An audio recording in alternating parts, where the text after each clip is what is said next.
हम खबर आपको दें कि कराची के इलाके शलतीफ टाउन मलीर में 17 फरवरी को हलाक दहशतगर्द BLA का अहम कमांडर निकला। CTD हुकाम के मुताबिक हलाक दहशतगर्द कलादम BLA के अल-फतह स्क्वाड का अहम कमांडर सोहेल बलोच उर्फ गरग था। इसी पर पीपल्स पार्टी शर्जील मेमन हमारे साथ मौजूद हैं। सर बहुत शुक्रिया।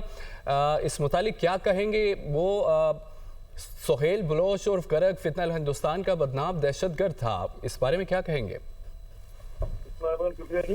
लेकिन ये सबसे पहले मैं मुबारकबाद पेश करूँगा पुलिस को, CTD को, हमारे इंटेलिजेंस इदारों को कि जो कि दिनों रात जो है वो अपने इस काम में लगे होते हैं कि जी दहशतगर्द जो है वो कामयाब ना हो।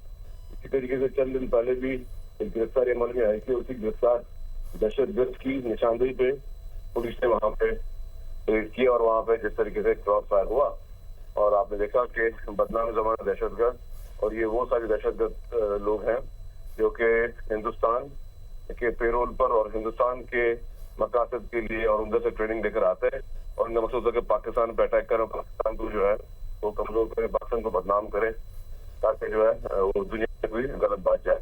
तो इसको जिस तरीके से हमारी फोर्सेज जो है वो फेस कर रही है, मैं समझता हूँ सलाम पेश हमारी फोर्सेज को, क्योंकि ये सारे प्लानिंग के तहत दहशतगर्द आते हैं। उनके टारगेट ये होते हैं कि जी ये आम पब्लिक को नुकसान पहुंचाए और आम पब्लिक को जो है ये जो है उनका बताने के बाद ये अपने मुल्क को जो है उसके लिए बैड नेम क्रिएट करें, इंटरनेशनल न्यूज बनाए।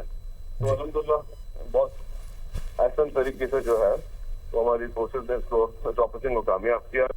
मैं पूरे अपने फोर्सेज को और अपने तमाम उन जिन लोगों ने पार्टिसिपेट किया सबको मुबारकबाद पेश करता हूँ। और एक मतलब फिर जो हमारे दुश्मन पता करें कि हमारी फोर्सेज जो है लोगों को